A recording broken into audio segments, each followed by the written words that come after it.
जम्मू में press club के बाहर बीएसएफ और सीआईएसएफ के अभ्यर्थियों द्वारा बीजेपी के खिलाफ नारेबाजी कर न्याय की गुहार लगाते हुए विरोध प्रदर्शन किया गया।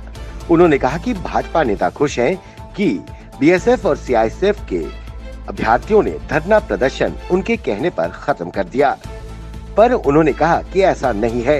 ये निर्णय हमने कोविड महामारी के चलते खुद लिया है और इसे कुछ समय के लिए स्थगित किया है। उन्होंने कहा कि जो 1556 उम्मीदवार जिन्होंने रिटन और मेडिकल टेस्ट पास किए हैं, उन्हें तुरंत एडजस्ट किया जाए। उन्होंने जम्मू की जनता से अपील की कि भविष्य में बीजेपी के किसी भी नेता को वोट ना करें। कश्मीर घाटी के महजूर नगर के कॉर्पोरेटर सलीम भट्ट ने टेरिटोरियल आर्मी के साथ मिलकर एक कोविड-19 का जागरूकता अभियान चलाया। इस अभियान का मकसद लोगों को ज्यादा से ज्यादा इस महामारी की दूसरी लहर के बारे में जागरूक करना है। इस दौरान लोगों में मास्क वितरित किए गए व बच्चों को और युवाओं को तोहफे भी बांटे गए। इस अभियान का स्लोगन था, कोरोना को हराना है, ईद भी मनाना है। जिला सांबा के विजयपुर के रहिया गांव में जल शक्ति विभाग के ट्यूबवेल की मोटर पिछले 22 दिनों से जली हुई है और खराब पड़ी है, जिसकी वजह से गांव में पानी की सप्लाई पूरी तरह से बाधित हो गई है।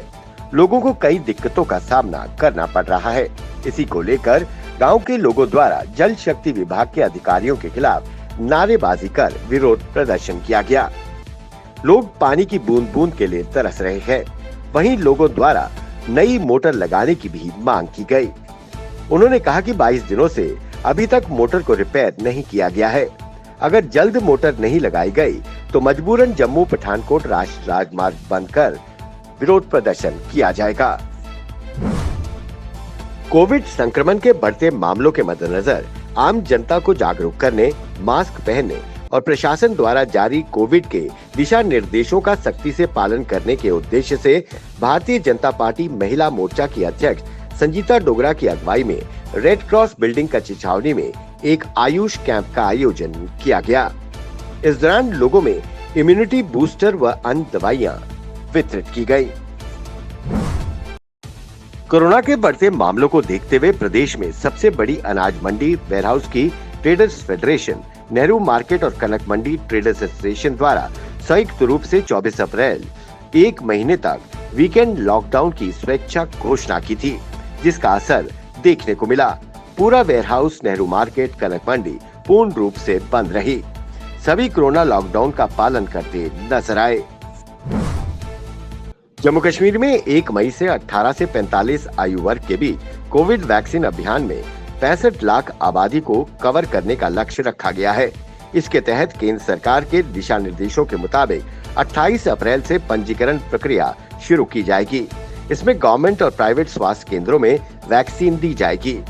वित्तीय आयुक्त अटल डुल्लू ने बताया कि केंद्र के मुताबिक 28 अप्रैल से रजिस्ट्रेशन होगा। इसके लिए जम्मू कश्मीर में तैयारियां की जा रही हैं। सुप्रीम कोर्ट के वरिष्ठ जस्टिस एनवी रमन्ना देश के 48वें मुख्य न्यायाधीश सीजीआई बन गए हैं। राष्ट्रपति रामनाथ कोविंद ने राष्ट्रपति भवन में जस्टिस एनवी रमन्ना को चीफ जस्टिस पद की शपथ दिलाई। चीफ जस्टिस एसए बोबडे के 23 अप्रैल के रिटायर होने के बाद जस्टिस एनवी रमन्ना ने 48वें मुख्य न्यायाधीश के रूप में शपथ ली। इनका कार्यकाल 26 अगस्त 2022 तक रहेगा। जम्मू में 144 दिनों तक आंदोलन करने के बाद काम पर लौटे जम्मू कश्मीर धर्मार्थ ट्रस्ट कर्मचारियों का chairman trustee doctor Karan Singh ने स्वागत किया है। ट्रस्ट के प्रबंधन समिति और एम्प्लॉइज एसोसिएशन के बीच हुए समझौते के बाद कर्मचारियों ने अपना आंदोलन स्थगित कर दिया। जम्मू कश्मीर धर्मार्थ ट्रस्ट के चेयरमैन डॉक्टर करण सिंह ने यहां जारी एक बयान में कहा कि ये काफी राहत की बात है कि धर्मार्थ ट्रस्ट के कर्मचारियों की लंबे समय से चली आ रही हड़ताल को आखिरकार प्रबंधन के साथ एक समझौते के बाद समाप्त कर दिया गया। कर्मचारियों के वेतन में 20% की वृद्धि कर दी गई है। उन्होंने उम्मीद जताई कि प्रबंधन और कर्मचारियों का तालमेल नए जोश के साथ काम करेगा।